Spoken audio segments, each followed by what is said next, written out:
Hello, my name is Sydney Keller, and welcome to my technical presentation. Today I will be talking about my job as a receptionist at a dentist office and kind of what I do every day. So first things first, I go in every day at 7:30 a.m. I go in, turn the lights on, turn my computer on first so that I can clock in, and then I'll go turn the rest of the computers on as well as the printers, the scanners, the TV in the lobby room.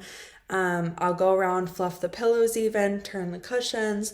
I'll spray some fragrance around the room to make sure it smells welcoming and good and fresh for our patients when they first walk in the door.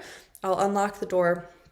And then I will go back to my seat. Now, on that TV in the lobby room is where it's kind of like an introduction slideshow for our staff members.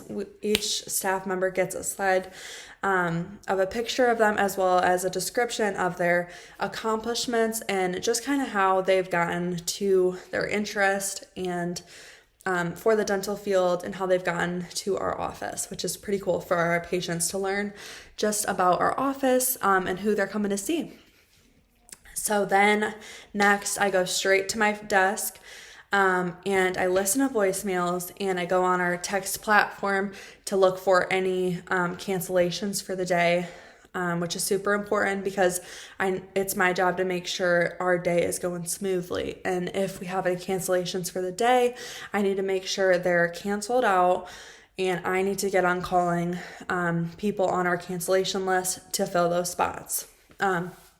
We do have quite a long cancellation list as well, so it's important to take those opportunities to get other people in that want to come in and have expressed that to us in the past. Now, at this point, it's time for our first patient to probably come in. Some come in earlier than others, as you can imagine. And if it is a patient that has been a previous patient with us, checking in is pretty easy. I greet them with a smile, ask them how their morning's been, and then get their first and last name. Make sure that they have their dental insurance activated, or it's come up as active after I verified it in the past, or before this appointment.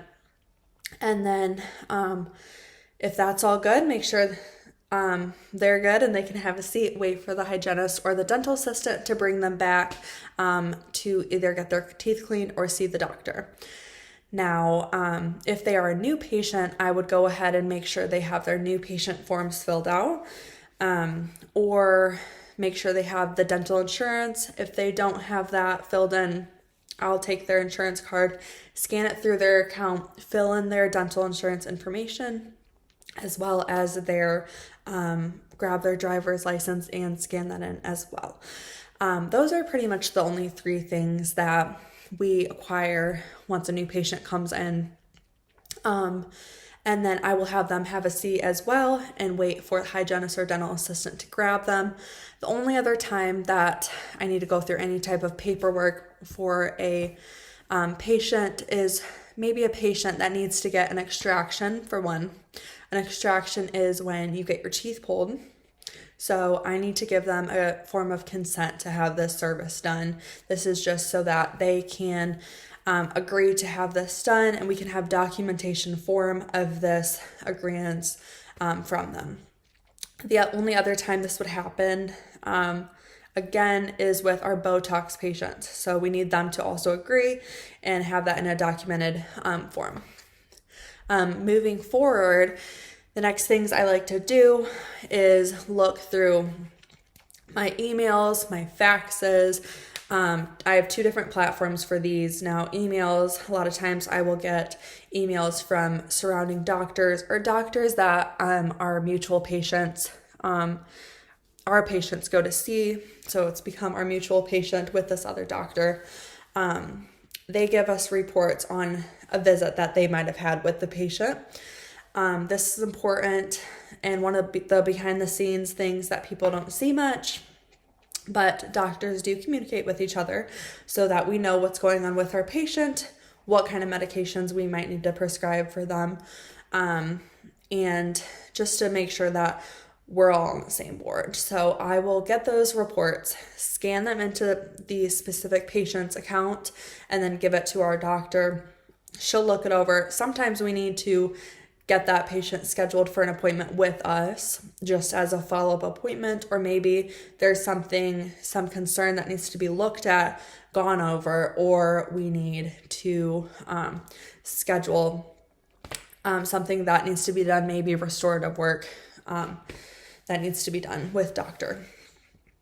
Faxes are typically either insurance payments I get or medical clearance forms. Medical clearance forms are forms I send out to doctors, usually, medical doctors, for patients that have had big surgeries. Now, this is shoulder surgery, knee replacement surgery, hip surgery.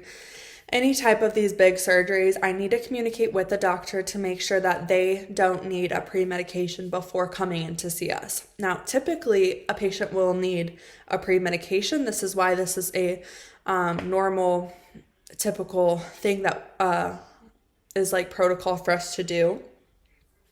Once I get that back, if it says that they do need a medication, I immediately give it to doctor, and she will call into their pharmacy, the patient's pharmacy, to order this prescription.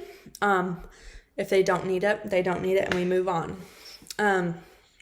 For the insurance payments, we outsource our insurance to another company. So I'll just scan in that insurance payment form and then send it straight to them, and they take care of it. Which I'm very grateful for. At the end of my day, I close up.